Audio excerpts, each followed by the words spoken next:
The NHL playoffs are underway, and they are already setting up to be a juicy watermelon of outright failure. Remember people, in sports there are no winners, only losers. Salty, salty losers. And speaking of losers, let's go right in on the NHL squads that didn't even bother to show up to the playoffs. Coming up right after this.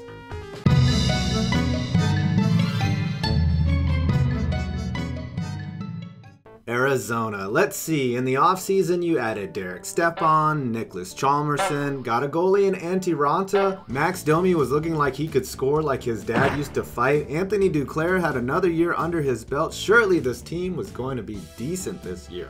And you started out 2-15 and eliminated yourself in November. God, this team is the rotting carcass of the desert. St. Louis, watching you blow your playoff hopes in the last few games of the season was painful to watch. Hey, well, at least you did your fans a solid and started choking in April instead of May.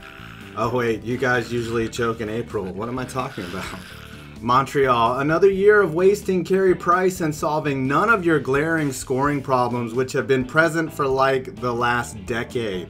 When Brendan Gallagher leads your squad with a whopping 54 points and Shea Weber looks worse out there than Tara Reid, things don't look good. Hey, I have an idea. Has Bergevin ever thought of calling up Peter Chiarelli and being on the good end of his stupid fucking moves? Ah well, apparently as long as you speak French, it looks like you can keep your job.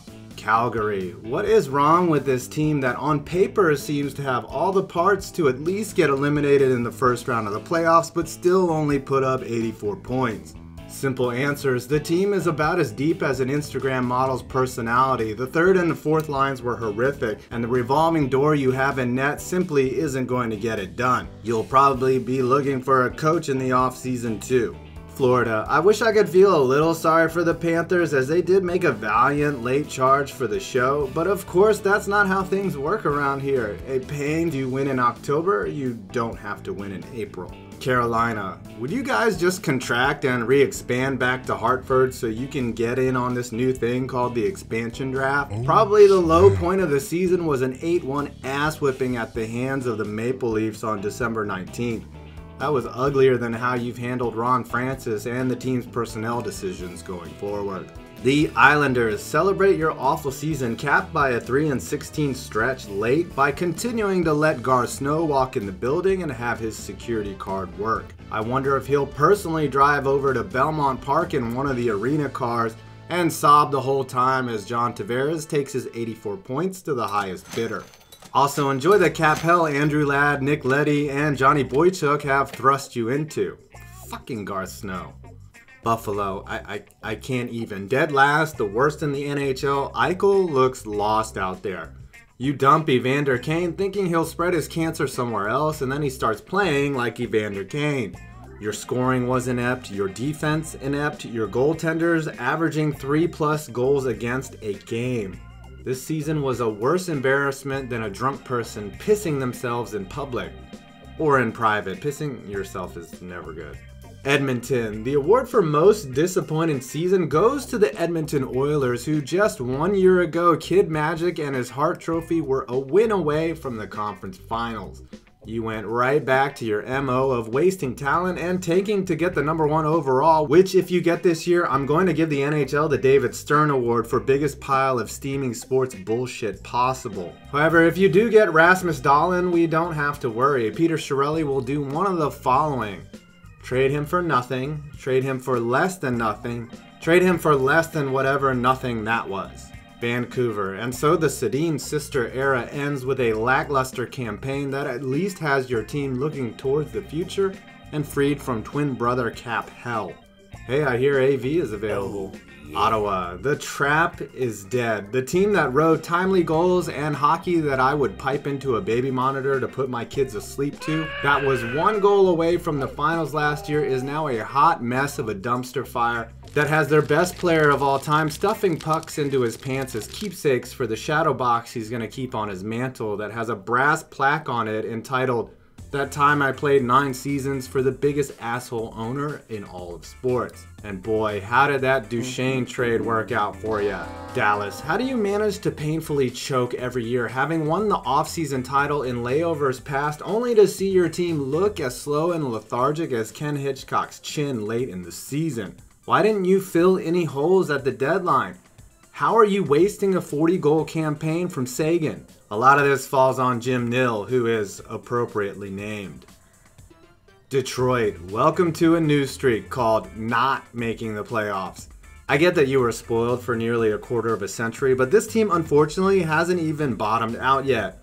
Though I would say losing to a team that can't score goals 10-2 on December 2nd might have been rock bottom for a team as proud as the Wings. Zetterberg and Cronwall might need to blend their food next season, as this team needs to hit the reset button.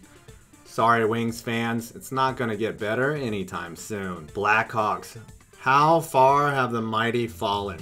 From getting swept as a #1 seed last year to not even making the playoffs this year, the Hawks prove one thing that we all know: nothing lasts forever. And trying to bring back Saad and Sharp weren't the answer for this team, who now sit and wait as the echoes of those championship wins soften in the distance and recede like Kaner's hairline into the ethereal abyss of hockey purgatory. Man, I could have just said, you suck now. And finally, the New York Rangers, who I knew going into this season that maybe, just maybe, making the playoffs would be a success story, as Jeff Gorton brought in Kevin Shattenkirk and moved some things around to try and jam our collective fingers into the closing window that is Hank Lundqvist's career. And clearly that window was slammed the fuck shut, as the team penned a letter to the fans before the deadline, essentially announcing that the tanks were rolling in and our playoff regime has been effectively replaced by a communist dictatorship of outside looking in death camps. McDonough, gone. JT Miller, gone. Rick Nash, ghost. Zook probably is texting Hags and Brassard to get him in Allegheny County by next year so they can win a cup together like they were frickin' supposed to. Luckily, the Rangers have some new talent coming in, but this team is going to be bad, like what The Walking Dead has become. And speaking of TWD, next year is going to simply be Hank's farewell tour, as he might just be too loyal to allow himself to be traded to a team he could actually help. Thanks Hank for all you have done, but the next 5 years are going to be about as pleasant as this play on repeat. Why do I do this to myself? Well, I hope you enjoyed this latest edition of Schadenfreude, and remember, if you use my code BASEHIT10 when you download the FanDuel app, you can get a 20% bonus on your first deposit. See how I snuck that in there? Also, it'd be way cool if you subscribe for more videos like this. I'm 5 Points Vids, and you made it to the end of this video.